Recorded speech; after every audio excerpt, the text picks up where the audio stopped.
50 mark வாங்கினா நம்மளுக்கு exam எழுத முடியாது. ஃபெயிலாக நம்ம மட்டும் தான் எழுத முடியும். அதுக்காக வாழ்க்கையில் ஃபெயிலாக இருக்க யாரும் படிக்காதீங்க.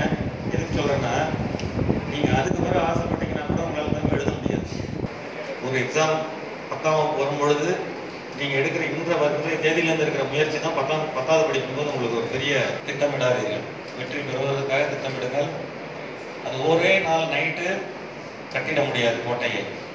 ஒவ்வொரு செங்கலாக எடுத்து வச்சு கட்டணும். அப்படின்னா ஒவ்வொரு நாளாக நீங்கள் செய்கிற முயற்சி அதனுடைய முழு வடிவம் ஒரு அழகான ஒரு மிகப்பெரிய ஒரு வடிவமாக இருக்கும் உங்கள் எதிர்காலத்தில். அதனால் இன்னைக்கு ஒரே நாள் இவ்வளோ செஞ்சு உங்களுக்கு பிடிச்சதை சரியான விஷயத்தை எடுத்துக்கோங்க. முக்கியமாக சொல்லக்கூடிய ஒரு விஷயம் அவன் சொன்னது என்னன்னாக்க, தினம் நீங்கள் முதல் காலையில் எழுந்திரிச்சு பார்க்குறீங்க பாருங்க, அதுவாகவே நீங்கள் ஆகுவீங்க. ஒரு நல்ல நடிகர் ஒரு குறிக்கோளை ஒட்டி வைங்க. அது உங்களுக்கு எதுவாக இருந்தாலும் பரவாயில்ல. அது தினம் பாருங்கள். ஒரு வாரம் கழிச்சு உங்ககிட்டே நீங்கள் வித்தியாசத்தை உணர்வீங்க. நீங்களே பாருங்கள். அதுக்கு எல்லாத்தை விட எல்லாருக்கிட்டையும் இது நேரமும் பொருளும் கிடையாது. ஆனால் கிடைச்சிட்டீங்க நீங்கள் அவங்க சொல்லி தான் ஆகணும். இதுக்கான தேர்ந்தெடுக்கப்பட்ட ஒரு முக்கியமான மாணவியர்கள் இருக்காங்க. நீங்கள் அத்தனையும் மற்றவங்கள்ட்ட சொல்றதை விட சொல்கிறேன், உங்கள் ஆசிரியர்கள் உங்களுக்காக உயிரை கொடுத்து வேலை செய்கிறாங்க. அவங்க சம்பளத்துக்குலாம் யாரும் வேலை செய்ய நினைச்சு பாருங்க. உங்களை உருவாக்குவதில் அவங்களுடைய பங்கு 1000 இருக்கு.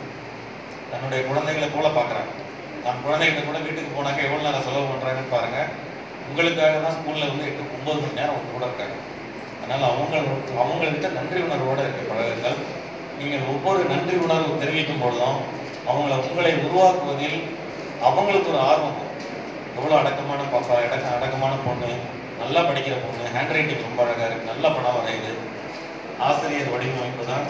அப்பா அம்மா கூடவே இருந்தால் கூட இந்த ஸ்கூல் பசங்க அதிகமாக பழகிறது நண்பர்கள், என்ன சொல்ற நண்பிகள் குரூப்புக்கு நடுவில் ஒரு ஆசான் ஒருத்தர் ஒரு முக்கியமானவங்க தான்.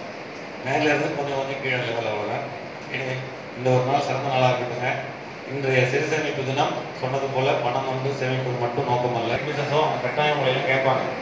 போன முறை எவ்வளோ மார்க் வாங்கினீங்க, இப்போ எவ்வளோ மார்க் வாங்குறீங்க. கட்டாயம் நல்ல ஒரு பாசிட்டிவான மார்க் வாங்குங்க. நாளை முழுவதும் உங்களுடைய நாட்கள் தான். அது இன்று 2ஆம் பரிசு கலை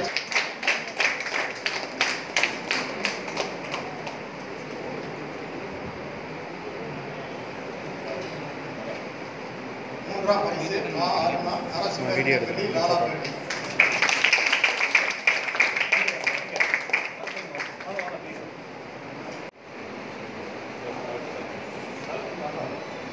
கட்டுரை போட்டி முதல் பரிசு ஆ சமீரா, ரா சுமதி, பிரியதர்ஷினி, கு கவிதா, அரசு உயர்நிலைப்பள்ளி கவனம்பாடு. எல்லாம்